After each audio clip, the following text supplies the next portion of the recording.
4 राज्यों के विलय से बने मध्य प्रदेश की कहानी। देश का दिल मध्य प्रदेश 1 नवंबर 2022 को अपना 67वां स्थापना दिवस मना रहा है। 4 राज्यों महाकौशल, मध्य भारत, विंध्य प्रदेश और भोपाल को मिलाकर मध्य प्रदेश बनाया गया। 1956 में गठन को लेकर आज तक प्रदेश का सफर उतार चढ़ाव भरा रहा। प्रदेश ने भयंकर गैस त्रासदी देखी तो गौरवान्वित करने वाले पल भी देखे।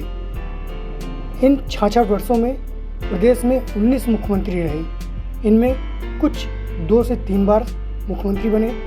सबसे ज़्यादा 4 बार मुख्यमंत्री रहने का रिकॉर्ड शिवराज सिंह चौहान के नाम है। प्रदेश के पहले मुख्यमंत्री के रूप में पंडित रविशंकर शुक्ल ने शपथ ली थी। उनके पहले मुख्यमंत्री बनने की कहानी भी बड़ी ही दिलचस्प है। आइए जानते हैं मध्य प्रदेश के पहले मुख्यमंत्री पंडित रविशंकर शुक्ल की कहानी। पंडित रविशंकर शुक्ल का जन्म 2 अगस्त 1877 को सागर में हुआ था। प्राथमिक शिक्षा सागर में हुई।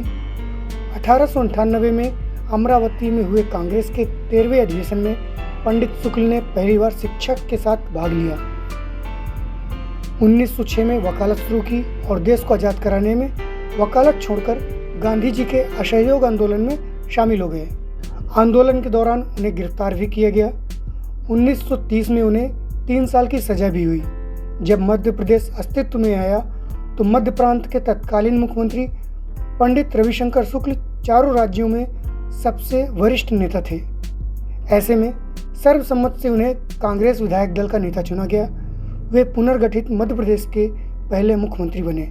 मध्य प्रदेश में विलय होने वाले चारों राज्यों की विधानसभाओं में कांग्रेस की पूर्ण बहुमत की सरकार थी। पहली विधानसभा में किसी भी विपक्षी दल के विधायकों की संख्या इतनी नहीं थी कि उनके नेता को मान्यता प्राप्त नेता प्रतिपक्ष का दर्जा मिल पाता। वरिष्ठ पत्रकार और लेखक विजय दत्त श्रीधर बताते हैं कि भोपाल के मिंटो हॉल में, जिसका कि वर्तमान में नाम बदलकर कुशाभाऊ ठाकरे कन्वेंशन सेंटर कर दिया गया है, में 31 अक्टूबर 1956 की मध्यरात्रि में पहली सरकार का शपथ ग्रहण समारोह हुआ। पहले राज्यपाल डॉक्टर पट्टाभी सीतारामैया को मुख्य न्यायाधीश मोहम्मद हिदायतुल्लाह ने पद और गोपनीयता की शपथ दिलाई। इसके बाद राज्यपाल ने पंडित रविशंकर शुक्ल को मुख्यमंत्री पद की श्रीलाल गंगवाल, भगवंत राव मंडलोई, शंकरलाल तिवारी, वीवी द्रविड़, राजा नरेश चंद्र सिंह, मौलाना तरजी मशरिकी, गणेश राम अनंत और रानी पद्मावती देवी को मंत्री पद की शपथ दिलाई गई। नरसिंह राव दीक्षित, राजा वीरेंद्र बहादुर सिंह, के.एम. गुमास्ता, सज्जन सिंह विश्वार, अब्दुल कादिर सिद्दीकी, मथुरा प्रसाद दुबे, जगमोहन दास, सवाई सिंह सिसोदिया, दशरथ जैन, श्याम सुंदर नारायण मुशरान और शिव भानु सिंह सोलंकी को उप मंत्री बनाया गया। 1956 में अस्तित्व में आई पहली विधानसभा मात्र 4 महीने ही चल पाई। 1 नवंबर 1956 को जिस समय मध्य प्रदेश का जन्म हुआ, उस दिन अमावस्या की रात थी। शपथ ग्रहण समारोह चल रहा था, तभी किसी ने याद दिलाया कि आज तो अमावस्या की रात है। इसके बाद शपथ ले रहे पंडित रविशंकर शुक्ल ने पहले तो थोड़ा असहजता महसूस किया, फिर बोले, इस अंधेरे को मिटाने के लिए हजारों दिए तो जल रहे हैं। वह शपथ वाली रात दिवाली की रात थी। उसी शाम को पंडित शुक्ल पुराने मध्य प्रदेश की राजधानी नागपुर से भोपाल जीटी एक्सप्रेस के प्रथम श्रेणी के कूपे में बैठकर पहुंचे थे। उनका जगह जगह पर स्वागत हुआ था। इटारसी रेलवे स्टेशन पर शुक्ल का ऐतिहासिक अभिनंदन भी किया गया। जब वे भोपाल पहुंचे तो स्टेशन में उन्हें जुलूस की शक्ल में ले जाया गया। 1952 के पहले आम चुनाव में मध्य प्रांत, मध्य भारत, विंध्य प्रदेश और भोपाल राज्य की विधानसभाओं के लिए चुने गए थे। वहीं 1 नवंबर 1956 को नवगठित मध्य प्रदेश विधानसभा के सदस्य थे। 16 अक्टूबर 1956 को मध्य प्रांत की राजधानी नागपुर में इन चारों विधानसभाओं के कांग्रेस विधायकों की संयुक्त बैठक कुंजीलाल दुबे की अध्यक्षता में संपन्न हुई। कांग्रेस के कुल 274 विधायकों में से 212 विधायक इस बैठक में मौजूद रहे। कांग्रेस के महासचिव श्रीमन नारायण पर्यवेक्षक थे। पहले मंत्रिमंडल में 12 कैबिनेट और 11 उप मंत्री थे। आज़ादी के 6 साल बाद भाषाई आधार पर प्रांतों के पुनर्गठन के लिए 1953 में न्यायमूर्ति फजल अली की अध्यक्षता में राज्य पुनर्गठन आयोग बनाया गया। राज्यों के सदस्यों ने महाकौशल, मध्य भारत, विंध्य प्रदेश और भोपाल का दौरा किया। 9 अक्टूबर 1955 में कांग्रेस कार्य समिति ने आयोग की रिपोर्ट पर सहमति की मुहर लगा दी और 10 अक्टूबर 1955 को राज्य पुनर्गठन आयोग की रिपोर्ट पब्लिश हुई। वरिष्ठ पत्रकार विजय दत्त श्रीधर बताते हैं कि मध्य प्रदेश के गठन का किस्सा भी दिलचस्प है। प्रदेश 4 राज्यों को मिलाकर बनाया गया था। मध्य प्रांत, इसमें विदर्भ वाला हिस्सा महाराष्ट्र में चला गया।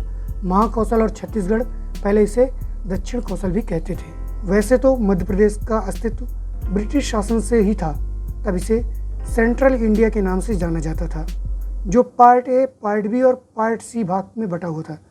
जबकि राजधानी भोपाल में गवर्नर नहीं बल्कि चीफ कमिश्नर हुआ करते थे।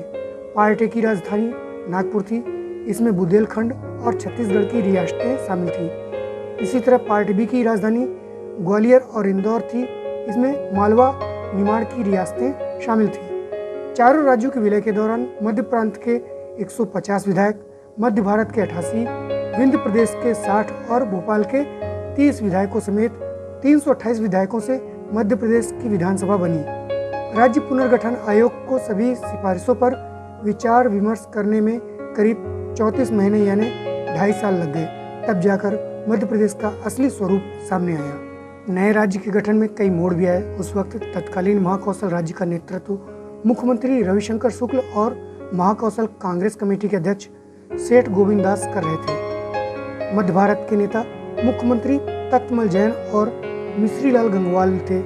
वे मध्य भारत को अलग राज्य बनाए रखने के पक्ष में थे। इन नेताओं की इच्छा थी कि भोपाल राज्य का विलय मध्य भारत में कर दिया जाए। मध्य भारत के 2 पूर्व मुख्यमंत्री लीलाधर जोशी और गोपी कृष्ण विजयवर्गीय मध्य प्रदेश के गठन के पक्ष में थे। आखिरकार 30 अप्रैल 1956 को राज्य पुनर्गठन विधेयक संसद में पेश किया गया। 11 सितंबर को विधेयक पारित हुआ 1 नवंबर 1956 को नया मध्य प्रदेश अस्तित्व में आया। भोपाल के मुख्यमंत्री डॉक्टर शंकर दयाल शर्मा नए मध्य प्रदेश के खिलाफ नहीं थे। उनकी रणनीति थी कि भोपाल मध्य प्रदेश की राजधानी बने। विंध्य प्रदेश के मुख्यमंत्री शंभुनाथ शुक्ल और दूसरे बड़े नेता कप्तान अवधेश प्रताप सिंह थे। विंध्यांचल में पृथक राज्य बनाए रखने या उत्तर प्रदेश में विलय की इच्छा थी, लेकिन राज्य पुनर्गठन आयोग की रिपोर्ट के बाद उन्होंने नए मध्य प्रदेश को स्वीकार कर लिया। आयोग ने नए प्रदेश की राजधानी के लिए जबलपुर की अनुशंसा की, परंतु मौलाना अबुल कलाम आजाद के समर्थन से भोपाल को राजधानी बनाने का निर्णय किया गया।